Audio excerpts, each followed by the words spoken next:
The big coaching news in the NFL today, and I don't know how many times I'll ever get to say this because it's very rare as the years go on. The Jets won one today. The Jets got a win today because they got the absolute right guy. Now, is it going to make a difference? Remember, Jets. But they got the right guy. They went out and got Aaron Glenn as their new head coach now, who was a star with the Jets.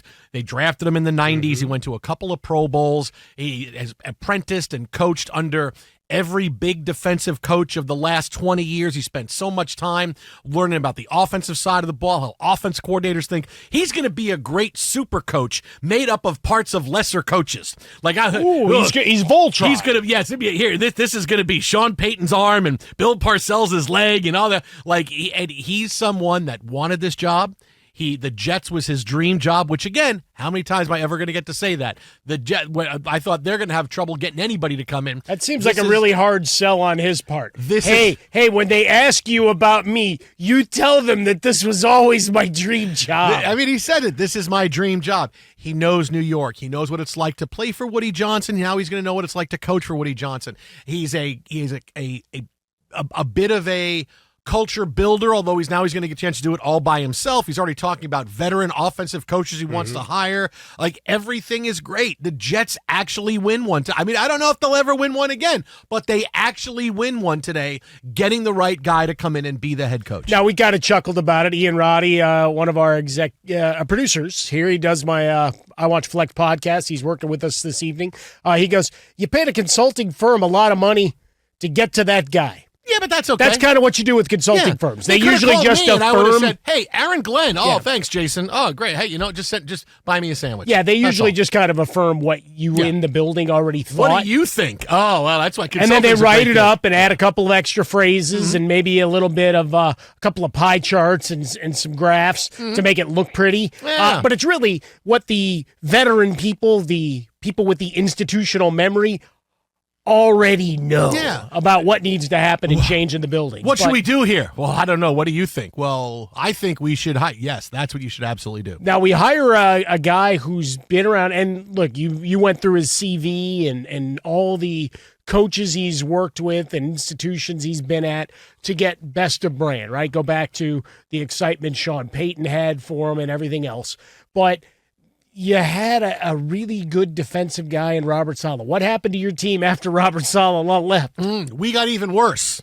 We went from bad to worse. But now the defense sucked. Right. So it was bad over here, and then Aaron Rodgers actually played pretty well down the stretch. Yeah. That may not matter, because that's the other part of this. Because Jets. Hey, Aaron Glenn's in. Does he want Aaron Rodgers? No, because that's see what I'm trying to do to you here. Let me just say this first, is he the perfect candidate? No. He's the perfect candidate for the Jets. Yeah, but all who is? All the jobs stink, and a lot of the people that you were talking about now, there's nobody sexy. Well, but there's you nobody saw that really Liam grabs your Cohen attention. Went to the Jaguars. Now they're going to come back with a he'll giant. Go back to Oasis. It doesn't matter. He's not going to play coach in the NFL. But see, man. But now they're going to go. TJ, clearly a bittersweet symphony in Jacksonville for them as he walks back into the building. You said Liam Cohen. Half NFL fans got the guy from Oasis, the guy with the brother. They can't stand each other. Okay, all right. They're going to go out on tour to try to make a lot of money, though. How many? What's the over/under on shows they actually do before that tour falls apart? Three. Well, we got to give it a half. Are they 3.5? Are they going to do Pink Floyd where, hey, if you like David Gilmour's on one side of the stage and Roger Waters on the other side, and we don't pass the middle? We don't pass. You don't pass. You stay on your side. I stay on my side. Yeah, but you see what they finally did? Gilmour and company just said finally, all right, what's the buyout? All right, we're fine. We don't want to deal with that guy anymore. But for Liam Cohen, right, he was going down to Jacksonville. He was one of the hot coordinators everybody was looking at.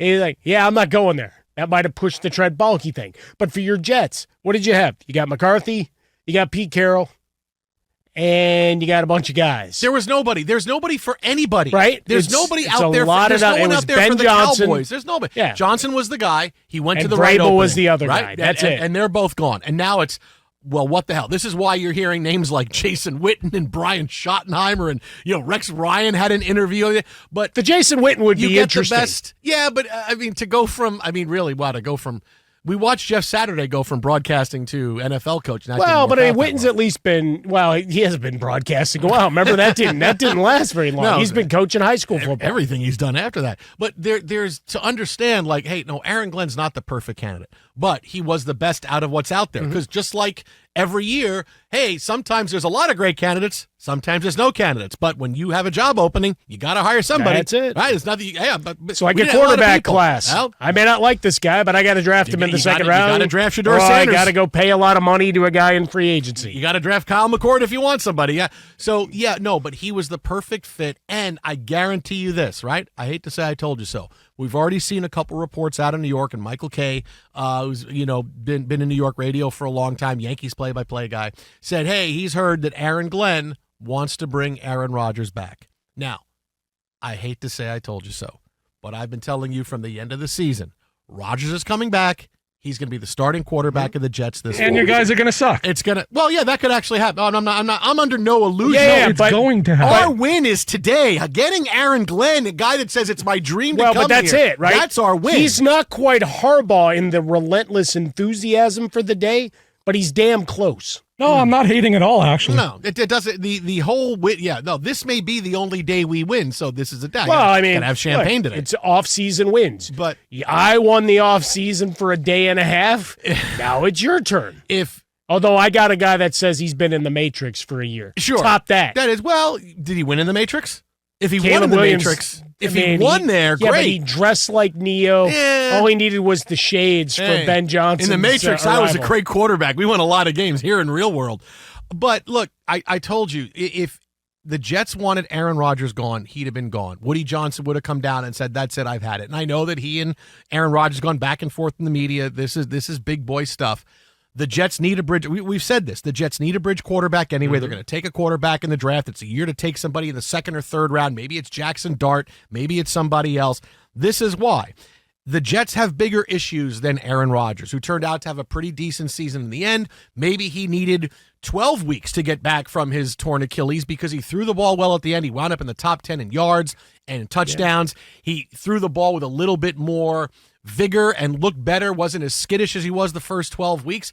The Jets have bigger issues. They have bigger issues. And you still have Jordan Travis, who weren't able to evaluate. It's going to be the quarterback room will be filled. It'll be Rodgers and Travis and another young quarterback, and Rodgers is going to have all kinds of questions, all statements about, well, the other guys in here, we try to get together. And it's going to be a great summer. They're all going to be singing Kumbaya What about Garrett Wilson? Is he going to be happy now? He said he's going to. I'm sure he will be. But he's going to bring everybody along. He's going to be the quarterback, right? Aaron Glenn, I'm sure, wants to come in and have a freebie year. And the freebie year is, hey, we're going to get a quarterback anyway. We don't know that we're going to throw him right in, but we're going to get somebody. Hey, if Rodgers is here and he stinks, okay, moved out. Now I'm married to the next quarterback we have because his fate, your fate is always married to the quarterback you have. If Caleb Williams stinks, Ben Johnson's getting fired. He's going to be an OC someplace else in 3 years, right? If the next quarterback for the Jets is not good, it's going to be on Aaron Glenn. But it's a free year because he's inheriting Aaron Rodgers. He knows this. He knows it. If I bring somebody in and they stink, boy, now it's on me.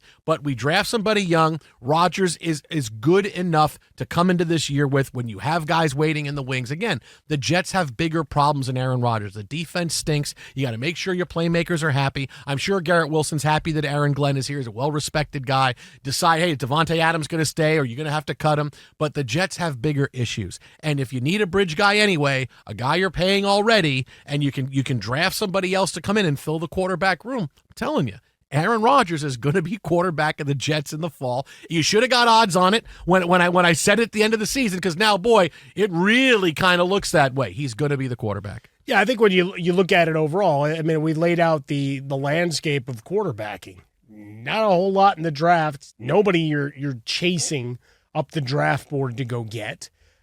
Free agency is a mess. You're going to bring back Sam Darnold? No, you're not bringing back Sam Darnold.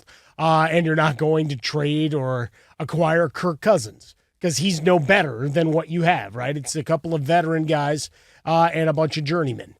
And you get to the draft. So for Aaron Glenn, in coming back and selling Woody Johnson on the dream job, it's like, here's what you got.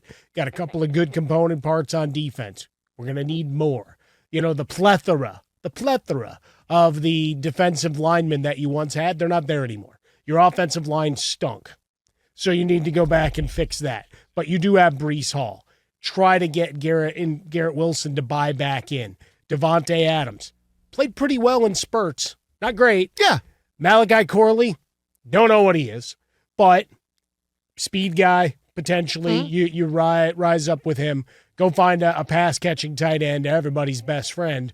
But you got to reformulate just from an institution, what expectations are. Everybody jumped on board the bandwagon last year.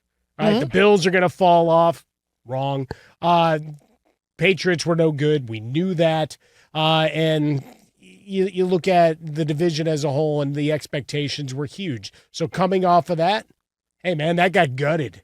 You got carte blanche to go back and build it back up. We win today. We win today, and Aaron Rodgers wins because he's going to be the quarterback. I'm telling you, it's happening. What, Frostberg? You win today, you suck tomorrow. Yeah, that's all. That's okay. Worry about tomorrow then. He got today. I'll worry about tomorrow. And the day after. And we've got tonight. Yeah, but who needs tomorrow? Exactly. With Kirstie Alley saying that when she was all drunk on Cheers. We've got tonight. Who needs tomorrow? The Jason Smith Show with Mike Harmon live from the TireRack.com studios.